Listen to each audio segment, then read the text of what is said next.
ओम मनोजवं मारुततुल्यवेगं जितेन्द्रियं बुद्धिमतां वरिष्ठं वातात्मजं वानरयूथमुख्यं श्रीरामदूतं शरणं प्रपद्ये। नमस्कार, स्वागत है आप सबका आचार्य वाणी में। मैं आचार्य डॉक्टर विक्रमादित्य आपके साथ हूँ। वृश्चिक राशि वालों के लिए 1 मार्च से लेकर 10 मार्च तक का समय कैसा है? देखिए, 1 मार्च से 10 मार्च तक का समय ना बहुत ही शुभ है और कई प्रकार के विभिन्न प्रकार के अद्भुत योग बनाने वाला है। कई उत्सव ऐसे आने वाले हैं जो पूरे साल के लिए आपके जीवन में कल्याण के योग बनाने वाले हैं। एक उत्सव तो ऐसा आने वाला है, एक उपाय हम उस दिन आपको बताने वाले हैं अभी, कि जो उस दिन यदि आप कर लें तो पूरे साल के लिए आप तैयार हो सकते हैं। तो इस कार्यक्रम को खास तौर पे समझ लीजिएगा, आपके लिए कैसा है, कौन सा उपाय कर कौन से किस प्रकार से उपाय करना है वो भी आपको बताने वाले हैं। कैसे आप अपने कष्टों को दूर डंडा मार के भगा सकते हैं और कष्ट समस्त दूर हो सकते हैं। सकल पदार्थ है जग माही, कर्महीन पुरुष पावत नाही, तुलसीदास ने बोला है। तुलसी बाबा ने बड़े सुंदर तरीके से समझाने का प्रयास किया है। इसलिए भाग्य को जगाने के लिए कर्म प्रधान विश्व रच रखा, कर्म के अनुसार कर्म करने का प्रयास कीजिए। सदकर्म से आप सब कुछ शुभ कर सकते हैं, सद्भावना से कल्याण कर सकते हैं। तो वृश्चिक राशि वालों, आपके लिए ग्रहों की गणना दिखाती है कि ज्योतिष के दृष्टिकोण से 1 मार्च के लिए जो ग्रहों का योगायोग चल रहा है, थोड़ा सावधानी से काम करने की जरूरत है। 1 मार्च में अपने कार्यों में विशेष तौर पर थोड़ी सावधानी रखिएगा। आप जिससे भी काम कर रहे हैं, डील कर रहे हैं, थोड़ा मन में थोड़ा संकोच हो सकता है, क्योंकि चंद्रमा जो है उस दिन विशेष तौर पर मिथुन राशि में चलते रहेंगे और मिथुन राशि पे आप समझे 1 और 2 मार्च को रहेंगे। ये दोनों दिन विशेष तौर पे थोड़ा संकोच का भाव रहेगा, थोड़ा सा कष्ट हो सकता है, थोड़ा सा कहीं ना कहीं नुकसान होने के योग दिखाते हैं ग्रहों के दृष्टिकोण से। तो बहुत सोच समझकर काम करें, विचार को रखते हुए काम करें, भगवान शिव का ध्यान करते हुए काम करने का प्रयास कीजिए। ये 2 दिन का ग्रहों का योगायोग आपके लिए जिस प्रकार का है, ग्रहों का योगायोग दिखाता है कि हर क्षण परिवर्तन का समय दिखाई देता है। ये बहुत लंबे समय तक के लिए नहीं है। आपका भाग्य आपके लिए बलवंत होना जा रहा है। विशेष तौर पे आप समझ लीजिए 3 तारीख की सुबह विशेष तौर पर 8:57 पर चंद्रमा परिवर्तित हो जाएंगे और फिर कहाँ आ जाएंगे? आपके भाग्य में, और स्वग्रही होकर भाग्य में बैठेंगे। भाग्य कहते हैं, वहां योग बनाते हैं, स्वग्रही होकर आज चंद्रमा जब आएंगे आपके लिए, हर महीने आते हैं वैसे तो, एनालाइज करके आप देख सकते हैं। भाग्य के खेल, यानी आप जितना धर्म में रहते रहेंगे, अच्छे कर्म करेंगे, सदकर्म करेंगे, उसका लाभ भाग्य जगाने में आपको प्राप्त होगा। धर्मात्मा रहेंगे तो आपके भाग्य जगाने का प्रयास करें। धर्म विहीन होंगे तो धर्म से आपके नुकसान हो सकता है। इसलिए कोशिश करें धर्म के साथ जुड़कर, सत्य का पालन करते हुए, अच्छे कर्म करते हुए इन तिथियों में काम करने का प्रयास कीजिए। आपको बहुत बढ़िया तरीके से लाभ हो सकता है। और उस दिन तो बड़ा सुंदर योग भी बन रहा है। उस दिन विशेष तौर पर आमल की एकादशी है, तो भगवान विष्णु का विशेष तौर पर पूजन करें। ओम नमो नारायणाय का मंत्र जप करते हुए भगवान को तुलसी दल अर्पित करें, उनका पूजन करके ये दिन का आरंभ कीजिए। आपके सोने पे सुहागा योग बन जाएगा। सुबह सुबह भाग्य के साथ, धर्म के साथ कार्य आरंभ करेंगे, सत्य कर्म से कार्य आरंभ करेंगे तो देखिएगा आपका दिन बड़ा शुभ रहेगा। और उससे आपको भाग्य से कहा गया ना, भाग्यवंत के द्वार पर खड़े रहें गुणवंत। तो भाग्य तो पूरी तरह साथ है, लेकिन भाग्य के साथ साथ कर्म को भी करने का प्रयास करना चाहिए। भाग्य आपके दरवाजे को खटखटा सकता है, लेकिन खोलना कुंडी तो आपको ही पड़ेगा। तो ये समझ लीजिए कि भाग्य पूरी तरह से तैयार है, केवल मशीनरी बिल्कुल तैयार है। आप लग जाइए काम पर, बिल्कुल बहुत बढ़िया आपके लिए अपॉर्चुनिटीज प्राप्त होने के योग दिखाई देते हैं, आगे बढ़ने के योग बन सकते हैं। तो आप ये समझ लें, आपके ग्रहों के दृष्टिकोण से 3 और 4 तारीख का समय जो है वो आपके लिए अच्छा रहेगा। ग्रहों के दृष्टिकोण से बड़ा अच्छा योग बना सकता है। यदि हम 5 तारीख की बात करें तो 5 तारीख का समय जो है वो बड़ा इंपॉर्टेंट है। 5 तारीख को विशेष तौर पर क्या हो रहा है कि शनि हो रहे हैं उदय। हमने एक कार्यक्रम बनाया था, विशेष तौर पर आप सबने देखा भी उसको, आपकी राशि के अनुसार से। आपने शायद नहीं देखा तो दोबारा देख लीजिएगा। शनि हो रहे हैं उदय। शनि चल रहे थे अस्त सूर्य के कारण से, लेकिन शनि शाम को 6:02 पर उदय हो जाएंगे। और जब शनि उदय होंगे तो पूर्ण शक्ति में आ जाएंगे। अभी सूर्य के साथ चलने के कारण से सूर्य ने उनको दबा रखा था। शनि सूर्य पिता पुत्र हैं, परस्पर विरोधी स्वभाव के हैं।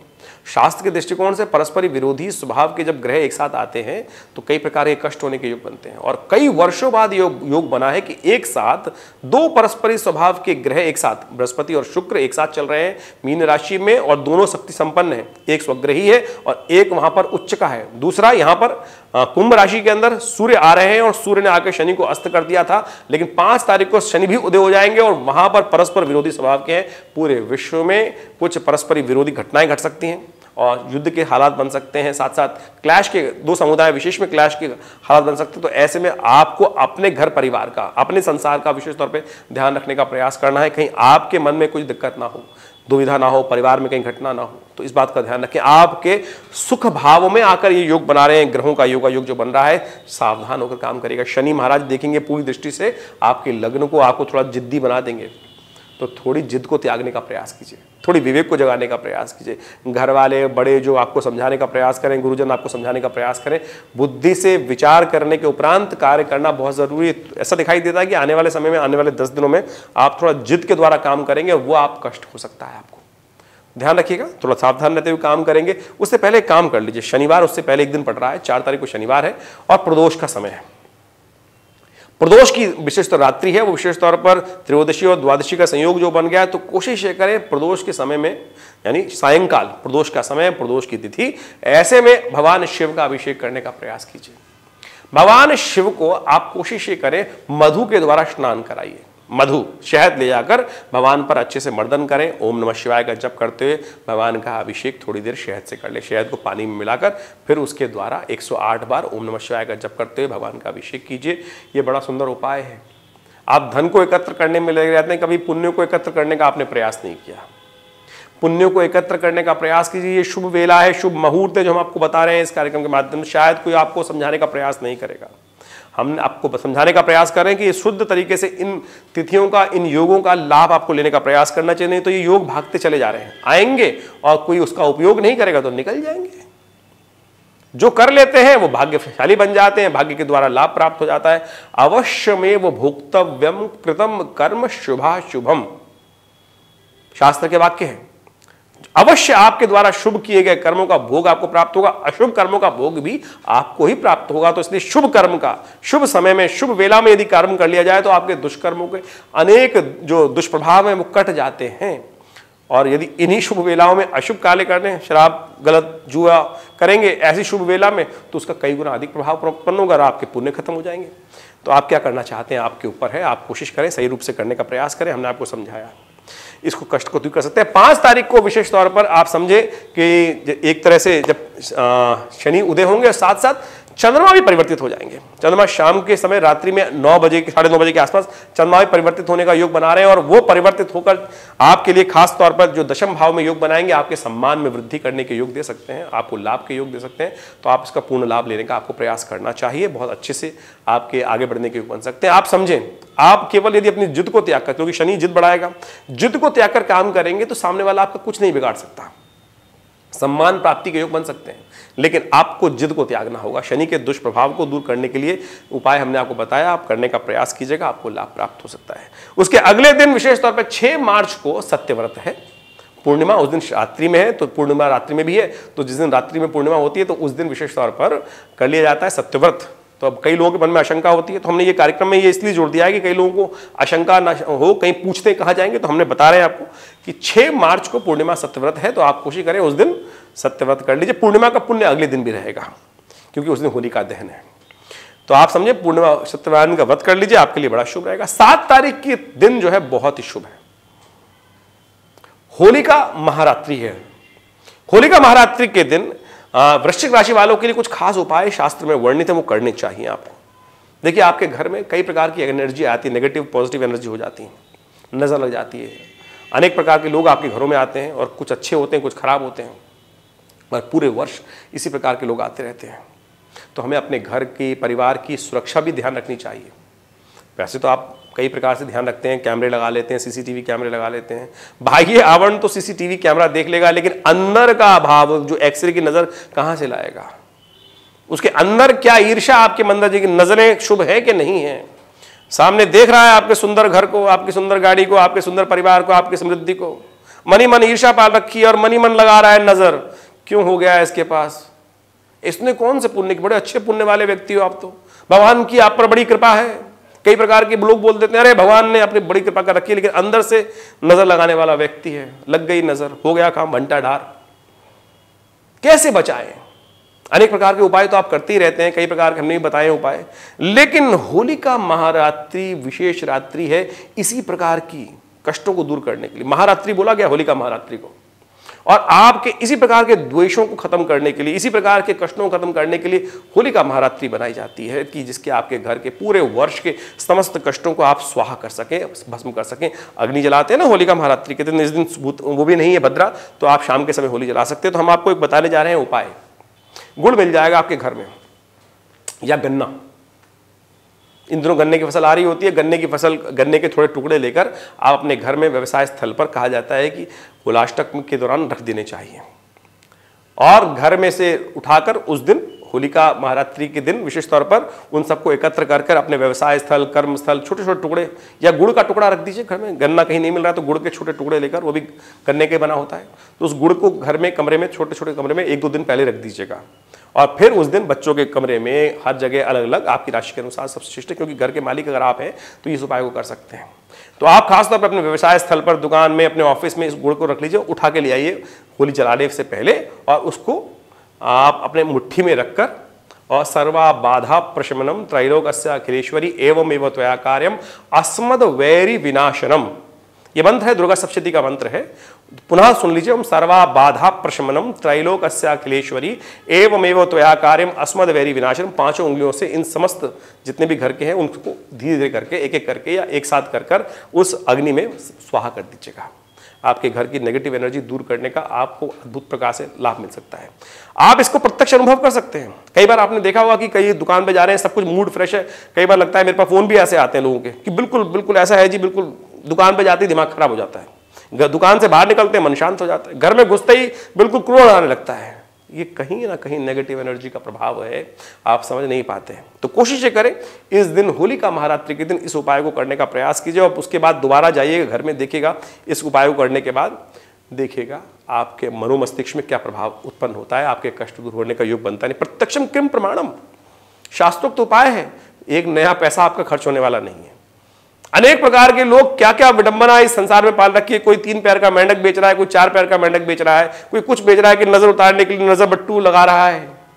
आप इस उपाय को करने का प्रयास कीजिए, देखिएगा शास्त्रोक्त उपाय है, अनादिकाल से हमारे पूर्वज इस ऋषिगुण इस उपाय को बताते आए। इन उपायों को हमने, उन सभी उपायों को एकत्र कर अपने इस चैनल के माध्यम से आपके समक्ष रखने का प्रयास किया है। आशा करते हैं इसका आप लाभ लेंगे। और अगले दिन होली है, दुलैंडी है, जिसको कहा जाता है ना होली। होली तो वास्तव में जलाई जाती है। जब होलिका जल जाती है, अगले दिन सुबह देखते हैं लोग, प्रहलाद नहीं जले, होलिका जल गई, तब आनंद से परमात्मा की कृपा को देखकर सब आनंद विभोर जाते हैं, और उस दिन भस्म के द्वारा उसी को होलिका खेली जाती है, उसी को धुलैंडी बोला जाता है। धूल जो उड़ी, आनंद की तो जो धूल उड़ी, और पूरे नगर ने जिस प्रकार से हर्षोल्लास से उस आनंद को, परमात्मा की कृपा के आनंद को अनुभव किया, वो है धुलैंडी, वो वास्तविक तौर पे होली है। और होली के दिन कैसे अपने कष्टों को दूर कर सकते हैं, देखिए आपके ग्रहों के दृष्टिकोण से देखें तो उस दिन सुबह सुबह चंद्रमा परिवर्तित हो रहे हैं, कन्या राशि में जा रहे हैं। और वृश्चिक राशि वालों की यदि बात करें तो चंद्रमा बड़े लाभ की स्थिति बनाने वाले हैं, और बहुत बढ़िया तरीके से आपके लिए 8, 9, 10 दिन, 3 दिन है जो आपको लाभ देने की स्थिति बना सकते हैं ग्रहों के। यदि आप अपने केवल द्वेष को, शनि के प्रभाव को शून्य कर लें तो बहुत बढ़िया तरीके से आप लाभ ले सकते हैं। तो इस बात को समझना चाहिए, इस जिद को त्यागना है आपको, अड़ियल पने को त्यागना है, और फिर ग्रह योग, बाकी सब आपकी गाड़ी अनुकूल हो सकती है, केवल बुद्धि को सात्विक रखते हुए। एक उपाय कीजिएगा, क्योंकि उस दिन दुलैंडी है, तो उस दिन विशेष तौर पर आप एक उपाय करने का प्रयास कीजिए। भगवान को विशेष तौर पर, भगवान मैं कहूँ शालिग्राम जी को दूध से स्नान कराएं। दूध में थोड़ा केसर डाल दीजिएगा।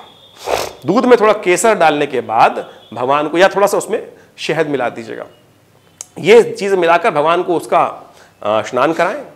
देखिए भगवान, होली वाले दिन हम भगवान को आमतौर पर भूल जाते हैं। होली के दिन दिल मिलाने का प्रयास करते हैं, कोशिश करते हैं भैया जिससे लड़ाई हुई थी उसको भी ठीक कर लें। अरे ये सब संसार के संबंध हैं, संबंध स्थापित करो उस परमात्मा तत्व से। जो संबंध स्थापित कर लोगे ना, वही आपके काम आएंगे। हम संबंध बनाते हैं, जब तक संबंध बन जाते हैं ना, तो वही आमतौर पर दुखी होता है। हमारा संबंध किसी के साथ है, या तो मित्रता का संबंध होगा, या भाई का संबंध होगा, या बहन का संबंध होगा, या माता का संबंध होगा, या पुत्र का संबंध होगा, या पुत्री का संबंध होगा, या पति का संबंध होगा, या पत्नी का संबंध होगा। ये संबंध होगा ना। भगवान के साथ कौन सा संबंध है आपका, ये बताइए मुझे। बांधने का प्रयास किया, भगवान ने तो बना रखा है, आपने कौन सा संबंध बनाया? जिसने जैसा संबंध बना दिया, भगवान उस संबंध से बंध जाएंगे। चिंता ना करें, शास्त्र में इसके प्रमाण मिलते हैं। शास्त्र में कहा गया है, त्वमेव माता च पिता त्वमेव विद्या, इसमें कहा गया त्वमेव माता च पिता त्वमेव बंधु च सखा त्वमेव। तो फिर संबंध बनाओ ना, भगवान को जाकर उस दिन सुंदर तरीके से इन सब चीजों को मिलाकर भगवान को स्नान कराओ और फिर इस चरणामृत को भगवान के पान कर लो। देखो संबंध बनेगा, भगवान आपके साथ खड़े होंगे। ये उत्सव का महत्व है। राशिफल तो है ही है, बता भी दिया हमने आपको। कोशिश ये कीजिएगा इस संबंध का लाभ लेते हुए काम करने का प्रयास कीजिए। ईश्वर आपकी मनोकामना सिद्ध करें। होली का पर्व आपके लिए बहुत बहुत शुभ, आपके जीवन में कल्याण के योग बने। भगवान आपकी समस्त मनोकामनाएं पूर्ण करे, आपके जीवन में कल्याण के योग बने। आशा करते हैं आप इन रहस्यों को समझेंगे और हमने जो प्रयास किया है वो आपके समक्ष लाने का प्रयास किया है। एक नए तरीके से राशिफल हम आपके समक्ष रखने का प्रयास कर रहे हैं। कोशिश ये करें। शास्त्र बड़ा पवित्र है, ज्योतिष शास्त्र भी बड़ा पवित्र है। किसी को, बहुत सारे लोग ज्योतिषियों के पास जाते हैं और अनेक प्रकार की विडंबनाओं में फंस जाते हैं। अनेक प्रकार के ऐसे उपाय बता दिए जाते हैं, लाखों करोड़ों रुपए खर्च हो जाते हैं, लोगों की विडंबना वहीं की वहीं बनी रहती है। आपके उपाय जो है ना वो आपके मन में ही है। भगवान को आपके धन से नहीं, आपके समर्पण से, श्रद्धा से प्यार है। श्रद्धा विश्वास रूपणो भगवान के लिए कहा जाता है। तो कोशिश करें, विश्वास रखें, इस प्रकार से ज्योतिष के विज्ञान को समझते हुए काम करें, अध्यात्म को अपने जीवन में लाने का प्रयास करें।